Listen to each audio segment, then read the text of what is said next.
3.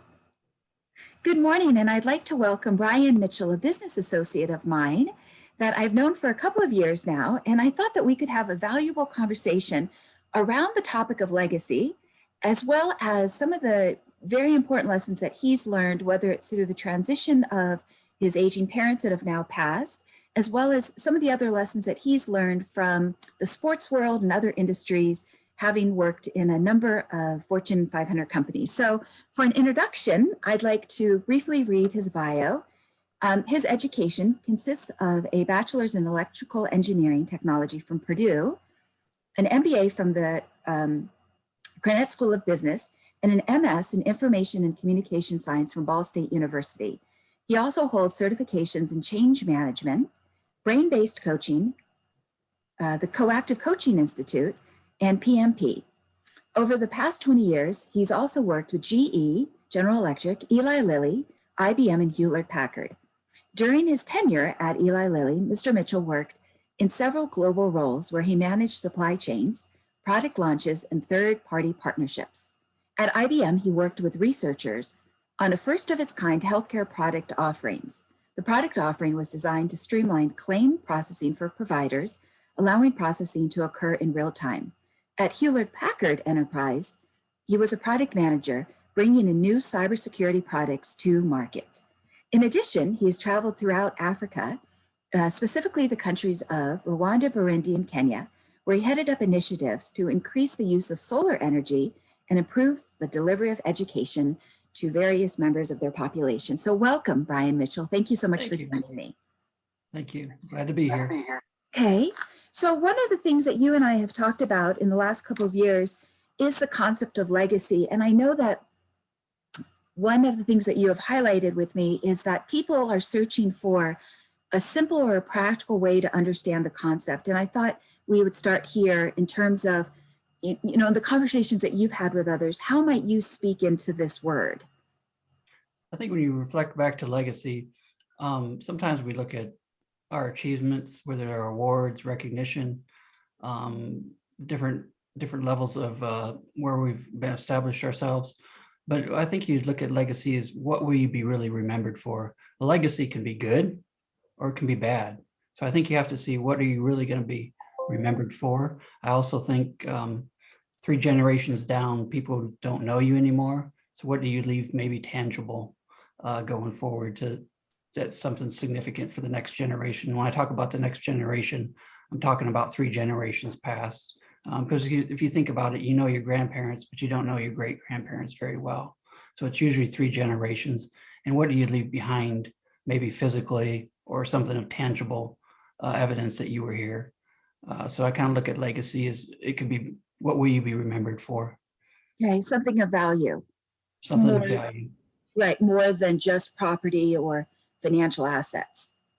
Correct. And I think people sometimes also, as we go through this journey in life, you also have to realize that some people will leave a negative legacy as well. Bernie Madoff in the financial industry left a very negative.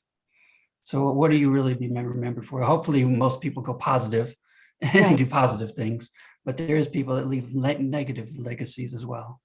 Which is interesting because one of the conversations that you and I have had is my personal definition of legacy is that it is the opposite of tragedy. So when I've looked out into the world, I have seen as many good things that people have done, as well as many tragedies in the sense of the things that they haven't done, they were afraid to do, or they just were, bystander. And maybe it has to do with the, the examples that were set for them, or the rules of their family. Like, let's say in their prior generations, let's say there was a rule that said, we don't get our hands dirty, or another rule of, we don't talk about those things. I mean, especially if I see what's played out in the media with the Oprah interview and Harry and Meghan, we can see one generation, being the Queen of England, having one perspective on how she defines duty as well as service to others. And then we see this upcoming generation that looks at the world differently and defines the exact same words with different meanings of what is, how they personally view it. Any comments? Yeah, and different generations will interpret things differently. I think you have to take in your present moment. of what your legacy will be, and then try to project out what you'd like to pass on to somebody else. I always kind of look back and say, well, if I'd have known that, I wish I knew then what I know now Mhm. over the time. So the lessons being passed on. Also, some African friends taught me this analogy that they use when they talk about somebody passing, like at a funeral.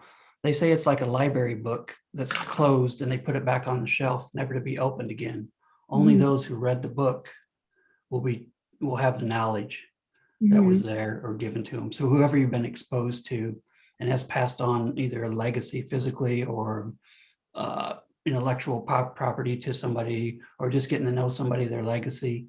Once it's shut, it's like a book in a library and Mhm. never to be read again.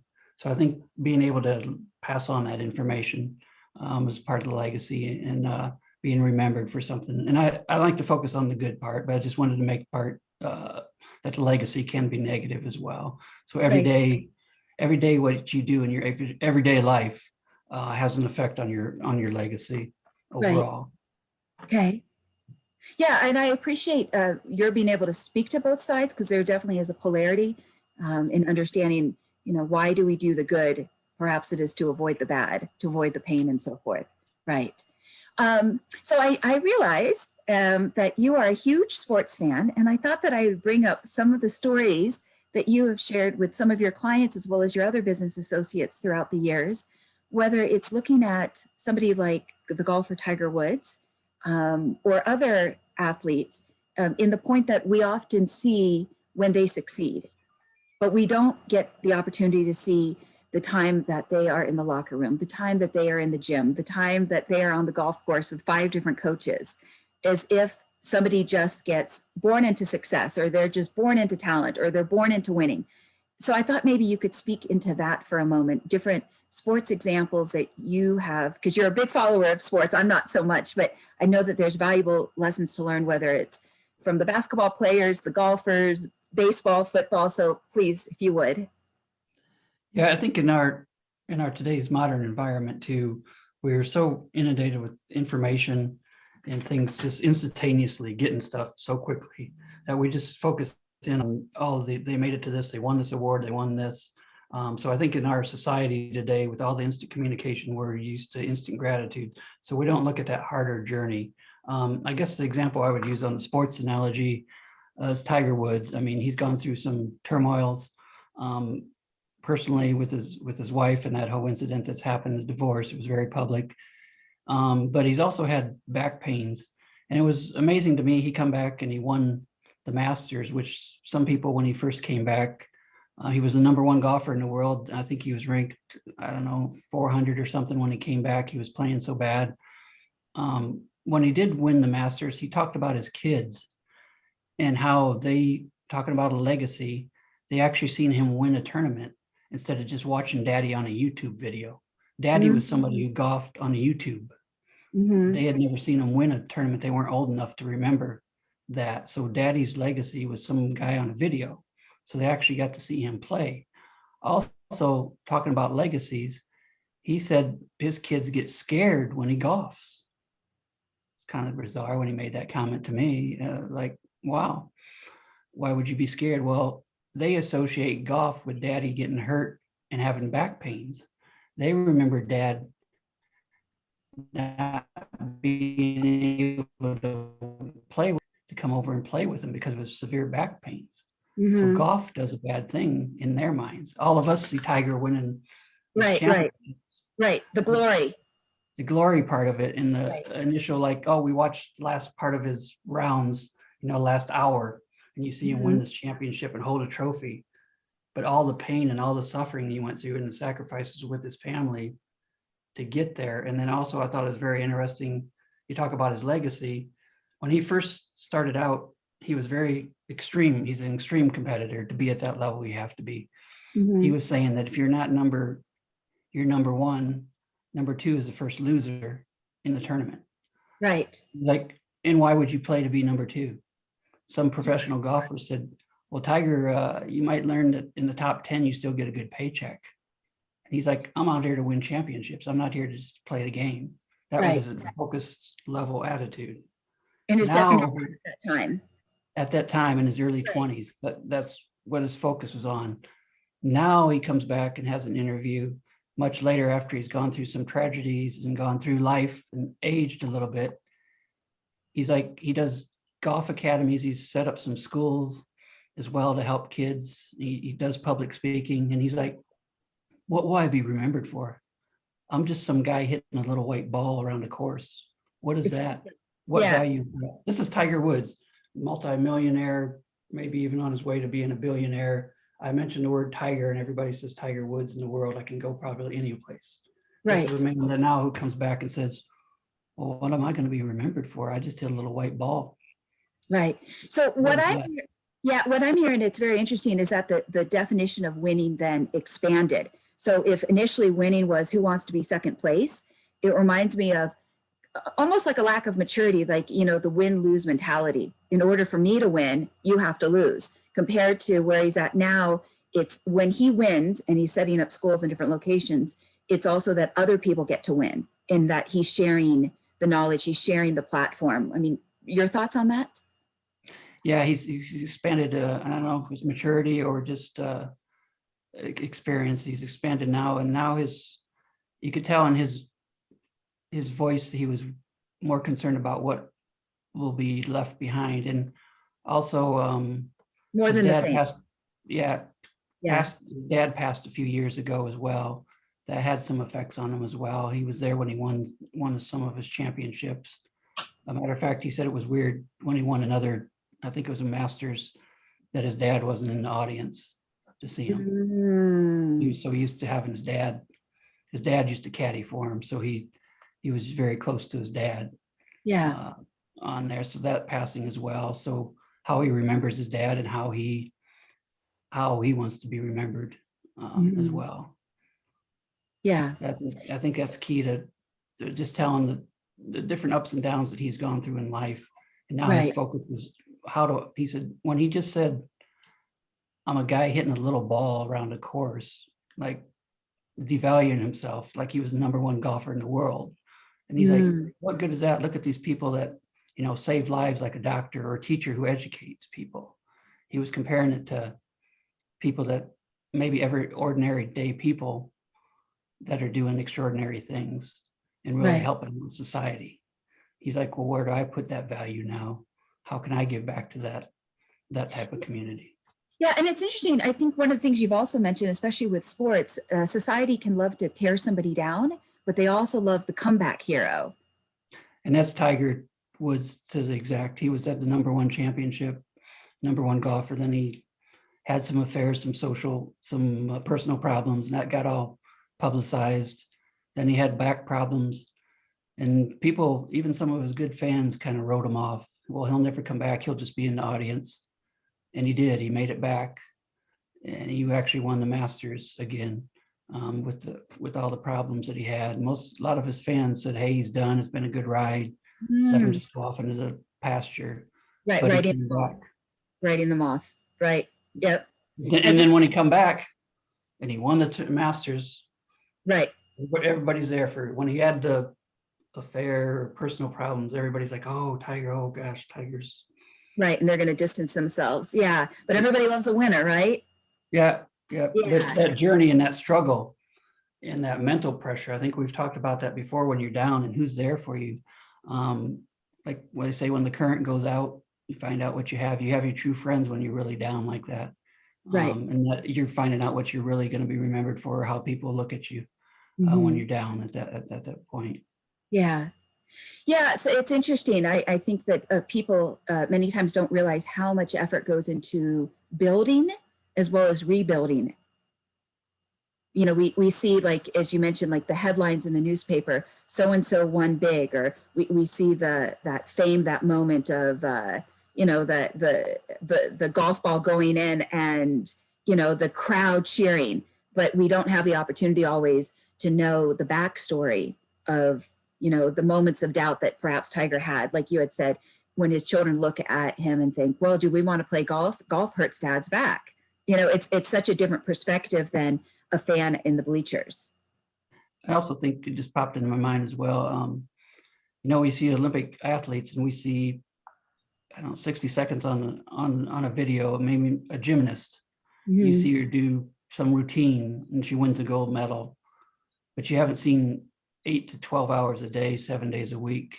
I had a Right. friend that was nationally ranked in the gymnastics, and she was talking about how it kind of ruined her childhood because that's all she did was went to school and then practiced for 6 hours a day, 7 days a Mhm. week for 10 years, where she didn't really have a social life. It was a goal to try to get to a national and try to get to Olympics, but she came up a little bit short on the Olympic side of the world.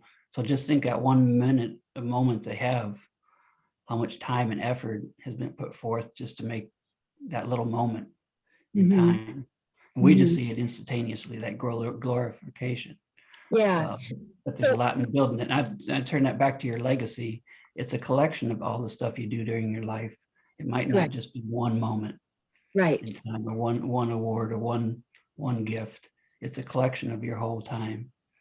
Yep. So I think what you're speaking into is how much effort goes into it, how much mental energy, how much strategy, how much feedback and external advice go into building something that it isn't that somebody again just wakes up and they're a natural at anything. Like even people that are, let's say born into wealth, there's a lot that goes into keeping all of it going that we might not see in the compromises and the sacrifices. Just as an individual that is a self-made success, what the amount of effort it takes to stay successful, to be successful, and also just to handle everything that comes with that. I also think we've talked about, between the two of us too, we've talked about planning a little bit as well. I think you talk about planning, look at an Olympic athlete or a Tiger Woods, how much planning they have to do to succeed, to go forward. And if somebody hadn't been there to help guide them or help them with that a little bit, get to that point, they never could excel. As you pass on your legacy, it takes a lot of planning and upfront thought to what this. It just doesn't come natural, a natural instinct to Right. you. So when you talk Right. about legacy, it involves planning on what you really want it to be, and what you want to consciously make efforts to have it be. Yeah, absolutely. I think that sometimes people think that they can just rely on their gut feeling, their intuition. I saw a quote recently by Bill Gates. It's something that the number of times that he has relied on in his intuition, I thought, okay, that's great, but there's more that's gone into the making of the Bill and Melinda Gates Foundation, or even the what Bill Gates has built with his life. Good and bad. Yes. I also think people, we get caught up in the squirrel cage, Mm-hmm. going to work, kids, life, blah, blah, blah. All of a sudden that time goes by. Now we're maybe 60, 70 years old. And we're starting to wonder, well, okay, what are we really going to be remembered for? If you start Right. to do it up front a little bit more, maybe in your 30s or 40s. I had a professor one time that it was a writing class and he had us write our own obituary. Sounds a little morbid, but we were in our 20s and he was trying to get us to think about, okay, if you would die, what Mm-hmm. would you want somebody to say about you? What would you want to Mm-hmm. be known for? What long-term wise would you want to be known for? So he was trying to get us to think about, if you read an article, oh, wow, I remember him. I think that's part of the legacy is I want to be remembered. Because like I said, 3 generations, you usually don't know the person anymore. Correct. Um, Correct. Yeah, and I thought also so one I of think, the, go ahead, please. well, Oh, and I look at sometimes too, look at statues that are like 80, 100 years old. Yeah, we might have read about somebody, or maybe there's a sports legend that's got a statue out in front of a stadium. Well, we weren't around when their heydays, when they were big. So we're like, oh yeah, some statue to some person. Unless we follow that sport a lot, we really right. don't know who that person is. But I look at Mother Teresa and what she did and being with the poor people. Now, she might have a plaque someplace, or there might be a statue of her, I don't know. But I think her legacy lives on with all the people that she's helped and through multiple generations, how she's actually brought something forward that's been helpful to people. Yeah. So I think one of the areas that you're pointing to is that sometimes legacy does not have to be abstract or gigantic. It can be ordinary. For instance, the ability of a parent to guide a child. I know one of the stories that we've chatted about recently is Sofia Vergara. You had mentioned that she had brought her son into show business, whether it was the commercials with Head and Shoulders or different commercial opportunities, given her background in the entertainment industry to give him that head start. And yet, please go ahead.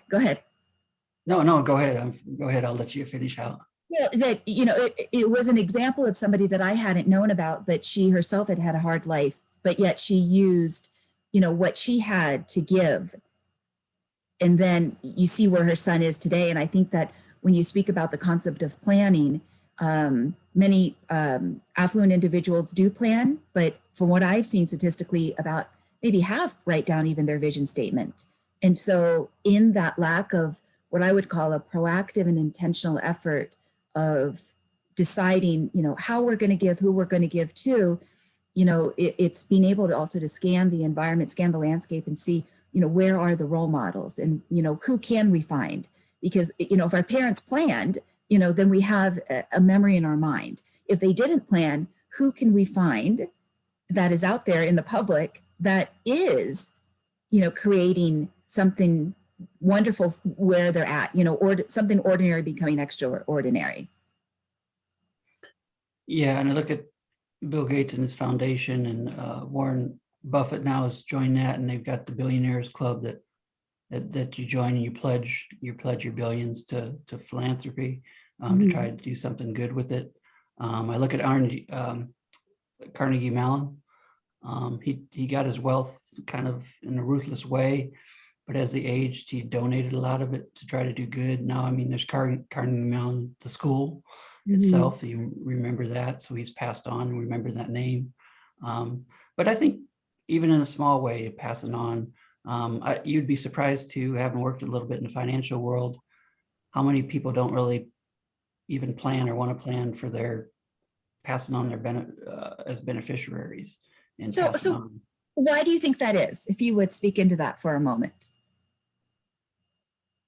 I think sometimes that we have this mentality that we're going to be here forever, in infinity. Death is something that, yeah, it's there, but it's far off. And if we don't deal with it every day, we don't take the time to plan out and think. I mean, death happens. I mean, relatives and stuff die, or friends we know die, but we don't like to think about that, and we always think that that's far off for us. So I'll get to it tomorrow. Oh, I don't need to worry about it. That won't happen for a long time. Oh, I'll get to it. It's something we just kind of put off and don't focus on that. Well, I've got more time, is I think common. Having you knowing me as well, having spent time with my parents, going through the nursing home and being there for them in long-term care for a long time. One message always came that you only have so much time, and how do you really value it? I think because we feel that it's infinite, we have an infinite amount of time day to day, that we put things off. And there's a saying that the days are slow, but the years are fast, go by fast. Yeah.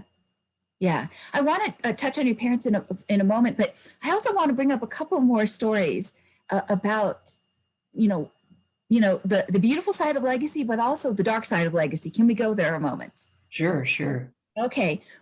You had brought up the story about individuals such as Jackie Robinson or Nelson Mandela, that, and those are just two examples, two different continents. But I thought maybe you would speak into that a moment, because the youth sometimes don't know. We see the athletes today, but we might not know Jackie Robinson's story. Yeah, Jackie Robinson was the first Black African-American professional baseball player. He was a great athlete. They brought him up to the major leagues now, and he was the first black athlete. They brought him up because he was really skilled and really a good player, and they thought they were value to it. The owner got death threats against him for doing that. Because he had actually at that time was you weren't going to let a Black person in to play professional athletes. That wasn't going to represent baseball in white America. Which is so Um, interesting because if you think about today with Black Lives Matter, there's such a contrast now with people becoming more what I would call not just politically correct, but a little bit more sensitive to maybe the words that come out of their mouth. Not well, everybody, but some people. well, well, and I think too, I believe, but I won't fall into that category of a minority. But I think we didn't look at what great strides we have made. Mhm. How many Black athletes now are in professional sports? But what I hear is, oh, like in the NFL, there's not enough Black coaches. And I'm like, well, I don't understand this. What? Well, I said, I'd rather be on the basketball team, I'd rather be the multimillionaire making $10 million or $20 million playing basketball than I would happen to be the coach, happen to be responsible for 10 knuckleheads, you know what I Mhm. mean, making $3 million a year. And you're like, Mhm. well, it's a prestige with a title, Bryan, in the coaching Mhm. business.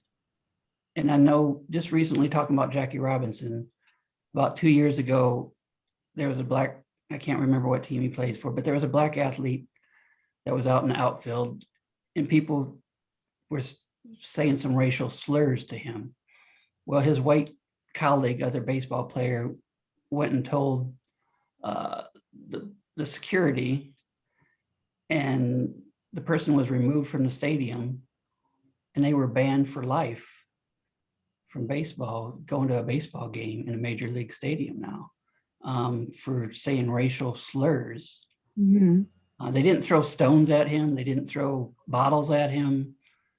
I mean, they didn't try to But kill the person, but just from making a comment now, that person's banned compared to right. Jackie Robinson, who had, KKK stuff, crosses burnt in front of his house, things of that nature, 500-600 letters telling him they're going to kill him, happened to go into the different bathrooms. He wasn't allowed to even go into the same restaurants with his Mhm. own teammates before. Some of his Mhm. teammates even rejected him. They wanted him in a different locker room. Um, So I think it, so what I wanted to shine a light on for a moment is the sacrifices sometimes that somebody, when they are courageous and they believe in their talent or they believe in what their vision is, that the obstacles and the challenges that they can come face to face with in overcoming. And we might not think about it because we didn't live in that era, but then their choices and their decisions then obviously today opened up the door because they were brave and they held a space for change. yeah, and I guess you summed that up pretty well. And what I'm trying to project is, I think if Jackie Robinson was here today and seeing maybe what opportunities Black athletes do have Mhm. in the strides compared to his time and making that first stride and all the sacrifice he went through and all the pain and all the suffering with his family, he would say that we actually have achieved some things. Are we there yet to where people want to be and racially accepted? Probably not. Right. But have we made, I think we dampen the fact that we have made big strides on some things in that area. Is there still work to be done? True. But Yeah. I think with Jackie Robinson's is the stuff that they gave up, and really, I mean, can you imagine coming home and you're worried about your daughter getting killed because you're playing a baseball game?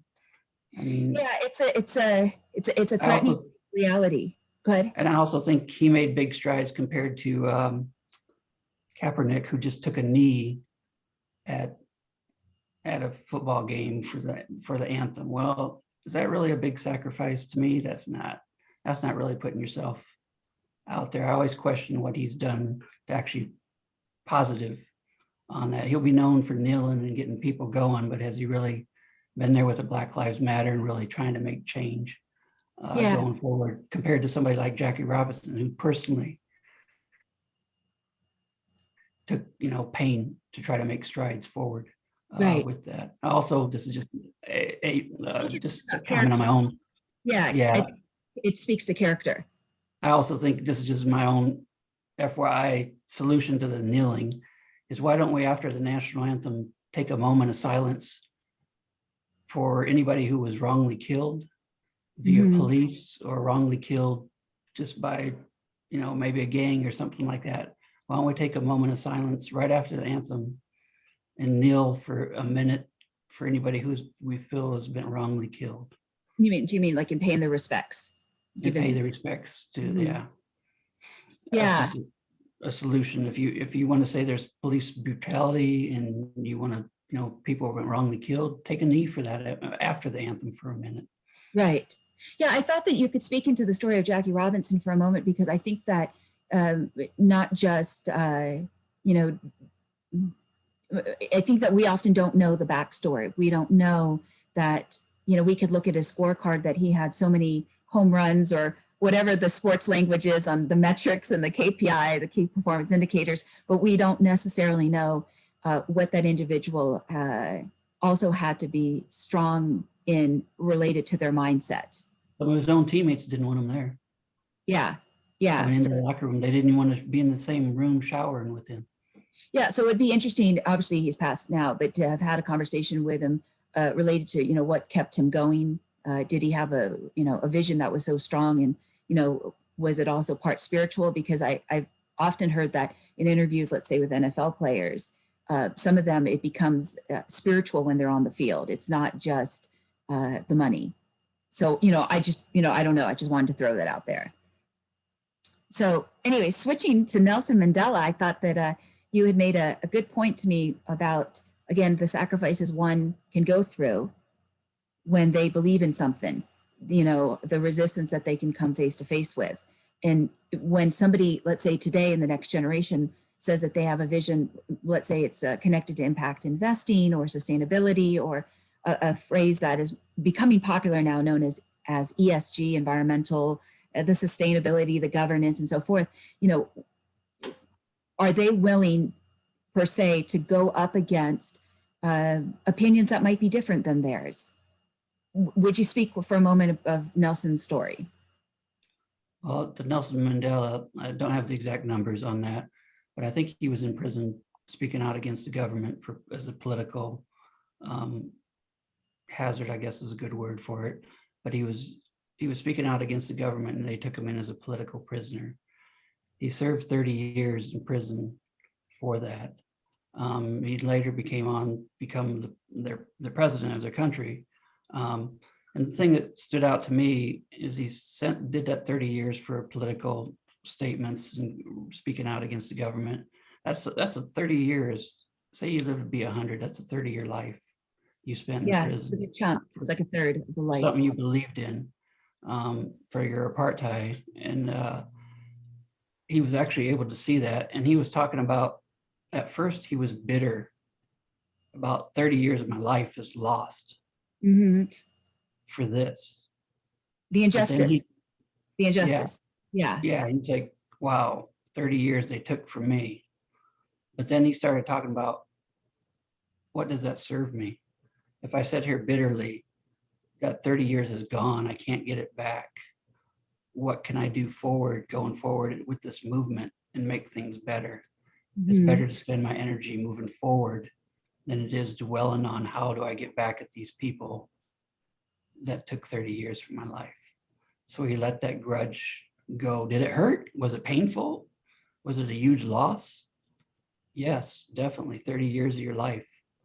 But he figured out to himself that that wasn't going to serve him the next 30 years well, that bitterness, that anger. So somehow he was able to channel that and let that go and do other good things moving forward. I think he found more joy in the positive than he did going back to the negative of the world. Which is interesting because anger can be such an addictive emotion.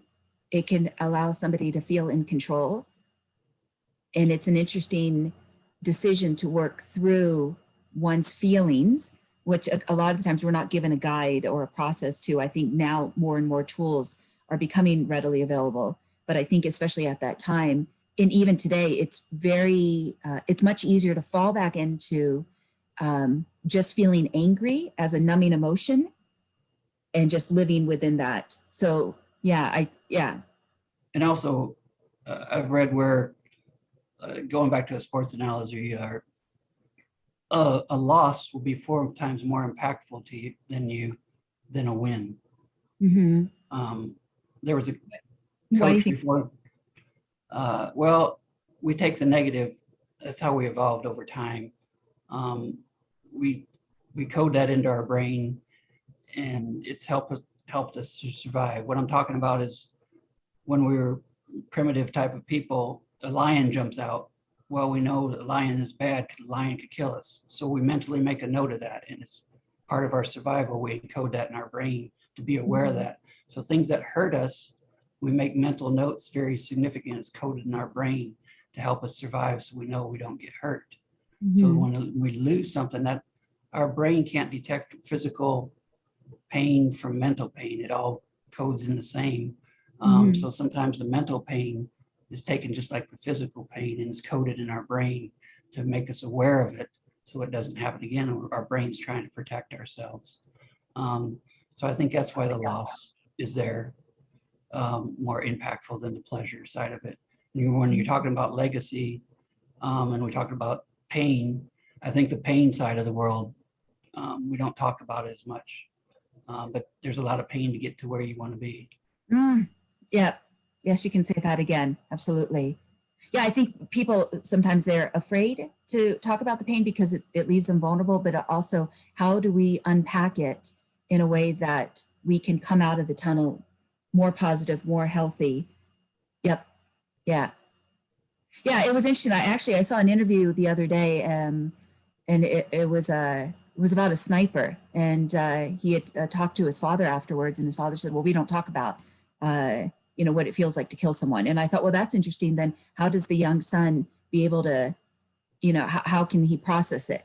And so he just, I don't know if he ever did. I just know that it was shut down, and again, it's because people might not know how to give the language to it, or they may have been raised with that, this family suppresses it, or our culture suppresses those emotions. So they're never able to never able to excavate and bring it up to be able to just, understand it. Like, what just happened, and yeah, what was my part in it, and how can I, choose differently going forward? It's almost like they can stay frozen in time or frozen in that memory. Yeah. Yes. Yeah. Okay. Well, I also wanted to, speaking of the things that pain can teach us, I know that you have experienced in the last maybe 3 to 5 years what it is to care for parents that needed to rely on you on a number of levels, financially, emotionally, legally, with paperwork. And I just thought for a moment, you might be able to talk about that, even if it might be still kind of close to your heart. Given the number of other people, not just in America, but around the world that find themselves within that position. And there is maybe not a white paper, a guide, a book, or something. I just thought maybe you could, for a heart-to-heart moment, speak to, what you learned. And yeah, please go ahead. Yeah, I think it's a shift in perspective. You go from being the child to then you become the parent for your child. You know what I mean? For the parents. Yes. Yes, the swapping. Yeah. The role. You're taking on the parental role that they used to have. You have to watch out for them. You're trying to do their best interest. Also, there's an emotional toll. Like for my father personally, and I know for a male, I think it's even more severe, but he had to ring a buzzer to have somebody help him go to the bathroom. One time I found him, he was feeling better. I found him on the floor. He'd hit his head on a sink. Well, instead of yelling at him, why didn't you do that? Why didn't you ring the bell and get somebody to help you? I knew he was feeling better. He wanted to do it on his own. He was feeling better. So I couldn't get mad with him. I understood he was trying to do things on his own. He wanted to get better. But at the same time, you're trying to protect him, from getting hurt with that. So I think it's a shift in perspectives. I also think it's a shift in patience. For instance, I read a story about a guy who had Alzheimer's, and he asked his son what this was. He's pointing out to the window, and it was a little bird. And he said, "It's a bird." Well, this goes on 5 or 6 times within 10 minutes. And he's like, "Dad, it's a bird. Why don't you know this? It's a bird." And you get frustrated with them. Well, the old man goes and walks back to his bedroom, comes back about 10 minutes later, and he pulls out a diary. And in the diary, it's got a date, and it says, "Today, I was extremely patient with my son who asked me 10 times, what this little animal was outside the window. And it was a bird, but I knew he was learning, so I had patience with him. With a Yeah. little kid can ask us 10 times what the same thing is, and we'll be patient with that because we know they're learning. When they're older and they forget a person, we get impatient because we think they should know it. Why do we have to tell you this? But their mental frame, so it's a shift with Right. that. I think the other thing that puts your mindset into what that person, step into their world a little bit. We went to an Alzheimer's Society meeting one time. A lady introduced herself and said, like, "I'm Angela Carlton." And she Mhm. grabbed somebody in front and said, I'm an Alzheimer's associate. And she grabs the person by the head in the front of the audience, says, "Give me a kiss." Well, what does the person do? They pull back. Of course. So then she says, "Well, what's wrong with you?" and gets in their face. Mhm. Person jumps back even more. Then she goes back to the podium. And she said, "Do you see how that person reacted? They didn't know me from Adam. I just walked into the room." Mhm. How scared they were. She said, "Then I did the most important thing. I start yelling at them." And the person gets more scared. She Yes. said, "Although you know your loved one, put yourself in their mind. They don't know you. In their Right. mental state, they don't know you." Right. So Right. shifting that state back to Yeah. where putting yourself into that.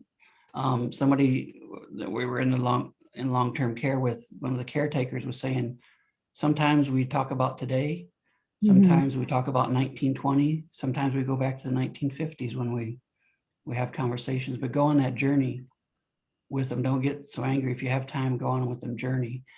I think the other thing I had to take away that I learned personally, that rest in peace.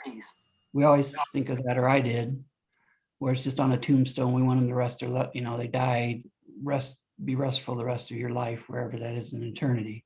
Mhm. Well, what I learned is that people want to die in peace. Maybe some relative did something to you. Maybe somebody did something to you as a kid, but you're not able to address it. You're not able to phone them. You're not able to find them. Maybe some relative cheated you out of money and you're mad, but the relative's not around anymore.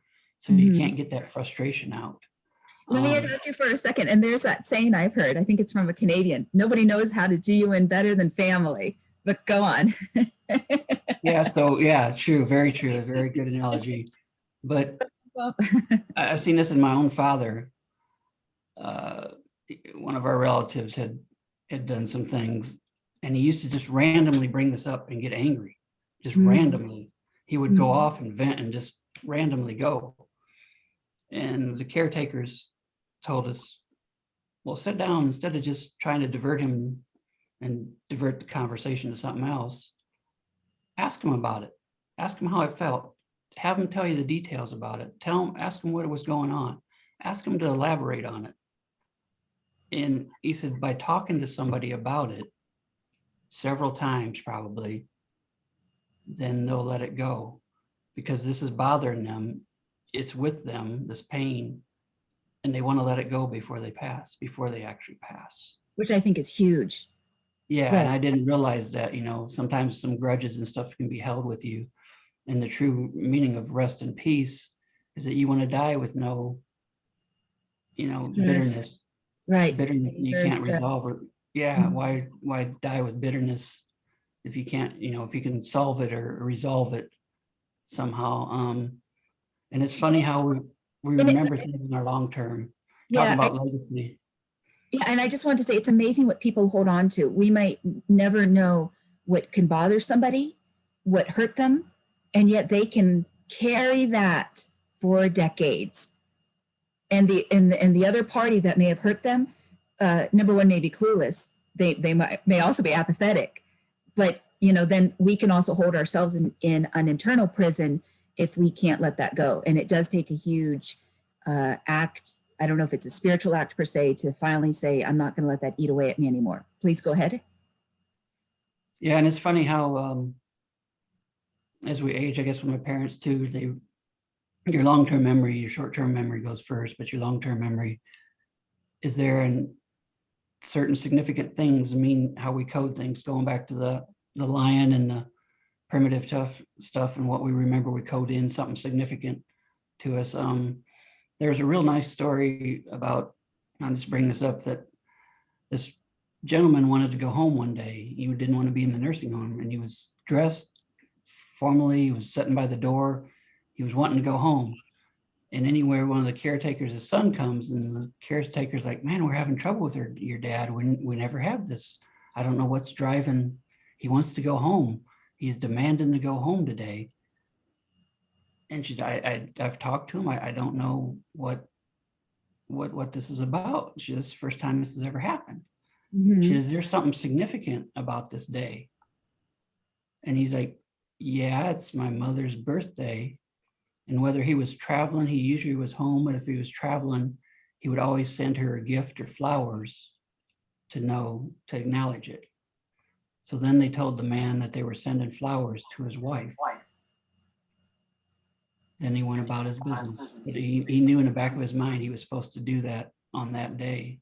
And he remembered that day as a 90-year-old man, who remembered that that was a significant thing that he had to do. Right. That was part of his legacy of his life, that he did that on that certain day. I mean, he was suffering from Alzheimer's, but he knew deep down that he needed to go do that. That was important. Yeah. Yeah. You know, you had also shared another story one time. I think it was related to your mother, that she didn't want the neighbors to know that she needed any type of help, whether it was about pride or being judged. And I think it's so interesting, especially with the sometimes it feels like there's more stress today, or there's more of a pressure to be perfect. And I thought how interesting that she couldn't even allow herself to, you know, in her mind, appear weak with neighbors or friends. And I wondered if you might speak about that for a moment. Yeah, and what she had Parkinson's, where her signal from her brain wouldn't go all the way through her leg and it would lock up, she'd fall. Instead of using a walker around the house, she'd grab onto furniture. Very diligent person, usually you tell her something and she does it. Very diligent person. But when it came to that, and I'd find her on the floor and I'm like, why in the world don't you use a walker? Somebody's like, Bryan, in her mind, she knows she probably needs it, but physically putting it there in front of her means she has to acknowledge that the problem is there. Now, when she went out to the nursing home, they told her, look, you're going to stick out. You're going to look kind of odd if you don't have a walker. So it was accepted there that most people had walkers. It wasn't a sign of weakness. It was typical. Mm-hmm. So she wouldn't look different then. Yeah. I don't know if you're old enough to remember that there used to be an alarm system that you wore on your bracelet. You know, I've fallen, I need to call 911. There was a commercial about it. Commercial. Yeah, that commercial. Yeah. Well, I live alone. And one time my heart was racing. I thought I was having a heart attack, and it wasn't. It was just some reaction to some medicine. And I'm sitting there like, oh crap, if I'm having a heart attack and I live alone, well, I've got my cell phone, but if I'm having a heart attack, I can't use it. Crap, do I need to get one of those alarm systems? Am I at that age now that I need to get one of those things? I live alone. Mm-hmm. Should I be doing this? No, I'm not that old. I don't need that. That's crazy. Come on, I'm still by myself. There's that pride that you can take care of yourself. Yeah. Right. I'm empowered. I'm empowered. You're taking stuff away. They also taught us in the nursing home, as you age, things get taken away from you. Like you can't drive your car anymore. And we're doing it for safety. Mm-hmm. But how much autonomy that takes away from a person. So maybe like with my father. Independence. Yeah, well, like my father used to clean his driveway with a snowblower. That was his job that he always did. Instead of saying, hey, Dad, I'll do that, you can't do that anymore. You can't do it. Mm-hmm. Instead of saying that to him, encourage him and say, hey, when you get better and you get out of here, you can clean the driveway. I told him one time I'd clean the driveway and I'd come out to see him. I said, somebody's been asking about you. He's like, who? I said, the snowblower. I said, it's got 5 gallons of gasoline waiting there for you, and it's been wondering where you're at. Mm-hmm. He's like, oh, I don't know if I can do that yet. I said, well, when you can, I said, it's waiting for you and it's ready, it's shiny, and it's ready for you to do that. Well, when I get back, he could barely walk to the restroom. But in his mind, if he could just get out of this facility, he'd It be was, back shoveling and cleaning snow. it was something to look forward to. Yeah, it was something to look forward to. Imagine this, everything's getting taken away from you. And you can't do what you used to be able to do. And people keep taking stuff away from you. And you can't Yeah, do this, you can't do that. You have to have something to look forward to as well.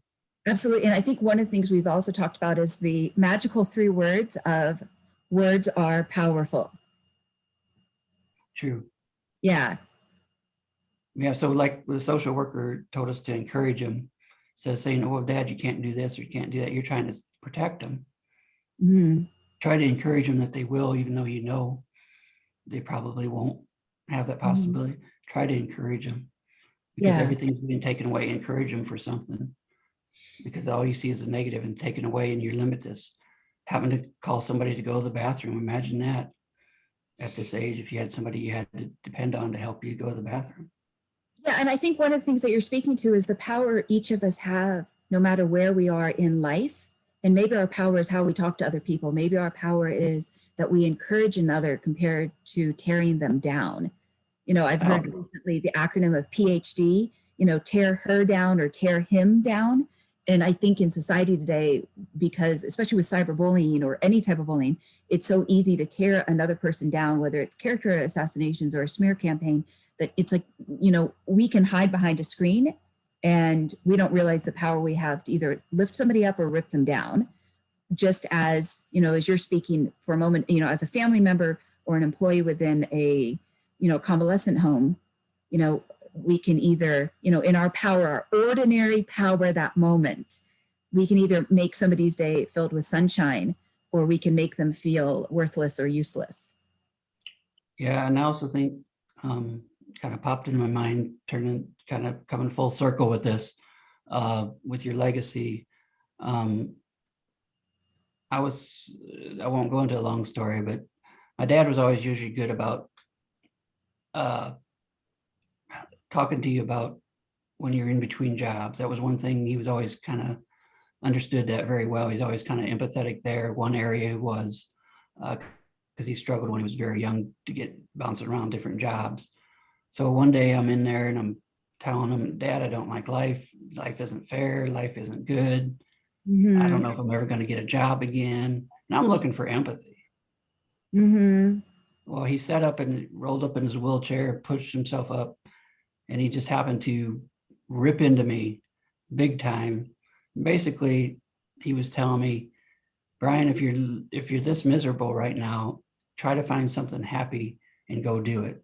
Because if you're lucky enough to get to my age, you're going to have time like this on your hands to look back through your whole life. And you don't want to have to look back on misery. It's just going to make this time even worse for you if all you see is misery in your life. He said, this idle time that you have before you pass, you're going to really hate it.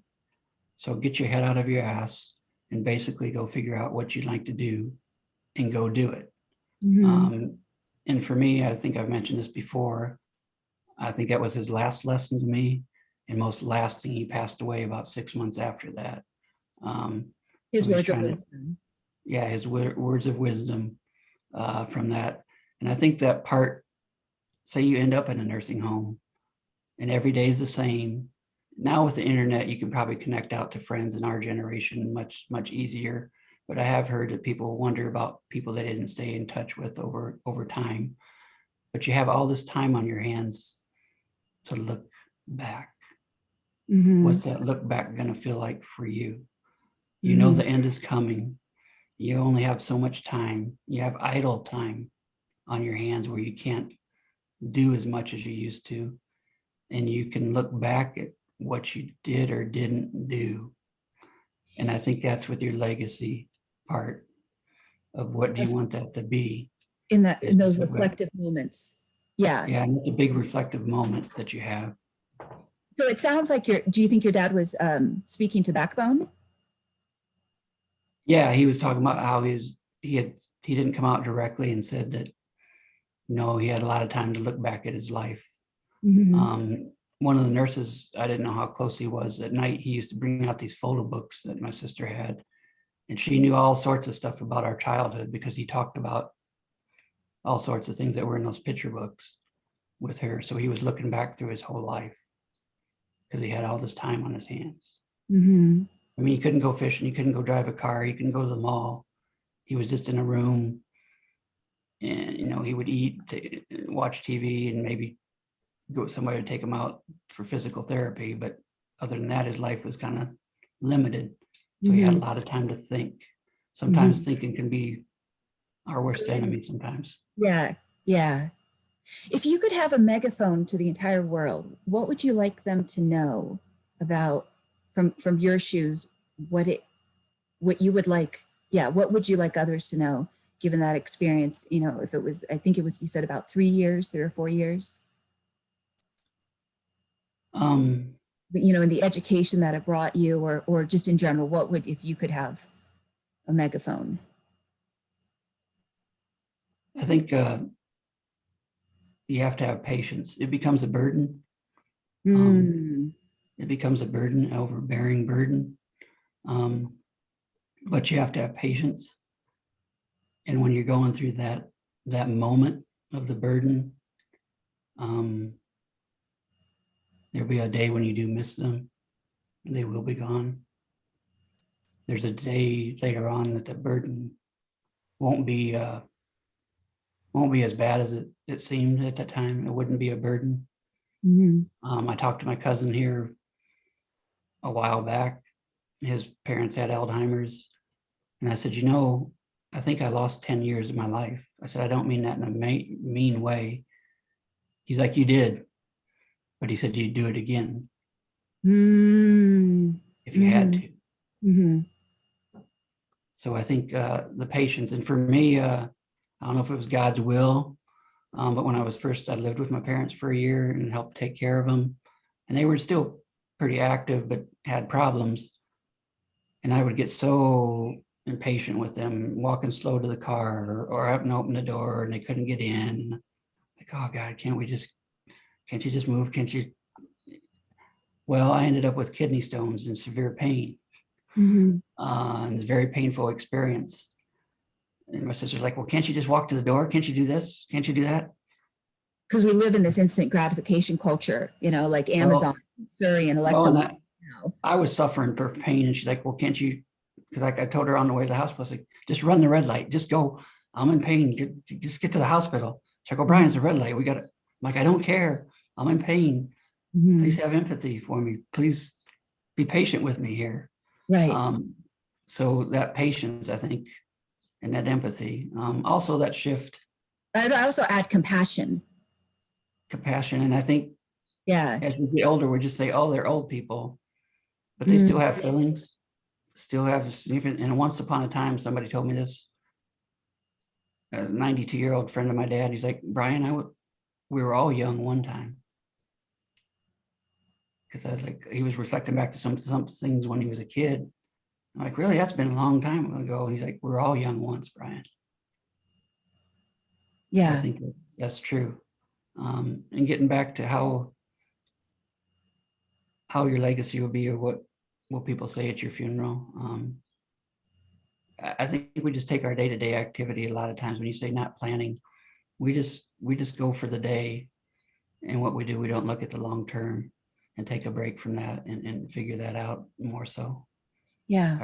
I just think in nature, we don't do that. We just do the survival and getting that squirrel will and that hamster will, and do the day-to-day stuff to survive. We don't take a break to look out long term. We think we have infinite amount of time. I'm midway through my life right now. When I was in my 30s, things don't have changed to later on to where I'm at right now. 30, you still had infinite amount of time. You think you're indispensable, but after you live a while and you see people pass, you find out you're not invincible. There is an infinite amount of time, or a finite amount of time that you have left with it. And what are you going to do with it? Yeah. So in closing, I almost hear that these ordinary moments can be these opportunities to create our legacy, that it's not something that is far away. It is in the moments of when you had said, you know, what can be perceived as a burden can actually be that golden opportunity to have, you know, the conversations of wisdom and the moments of insight.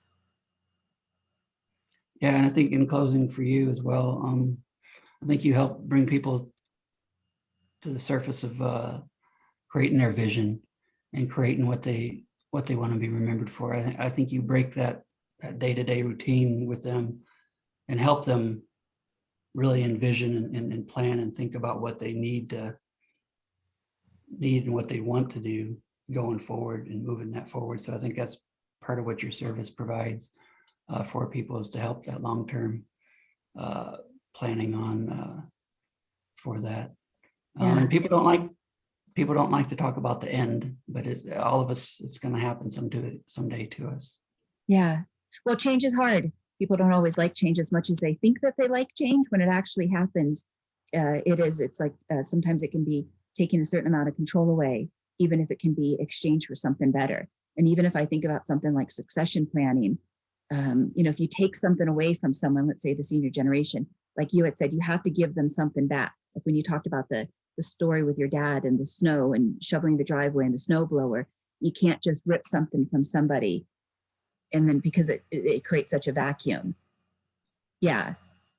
And I think people need things to look forward to. They need to wake up and know that they have something to look forward to, you know, whether they're in that age group, whether they're a senior generation, or whether it's, you know, due to the COVID pandemic today, you know, around the world. And, you know, yeah, yes. So, okay. Yeah, I think having a purpose. Yes, yes. Purpose is key. Yeah. Well, thank you so much, Bryan. You're welcome. This deep conversation. Thank you for diving into some areas that I know are vulnerable, and I hope that it will be in service to others that are going through, you know, whether it is aging parents or whether it is, you know, they're an athlete, whether high school, college, or even in the professional world, and they have different choices that they have to make because of pressure that's on them, whether it's with, you know, the endorsements, the sports agents, or, you know, things that we may never know about on the outside, but, you know, behind closed doors, you know, the things that they are facing and the choices that they have to make. So thank you so much for speaking into those experiences. You're welcome. It was a good conversation. Okay. All right. Bye-bye.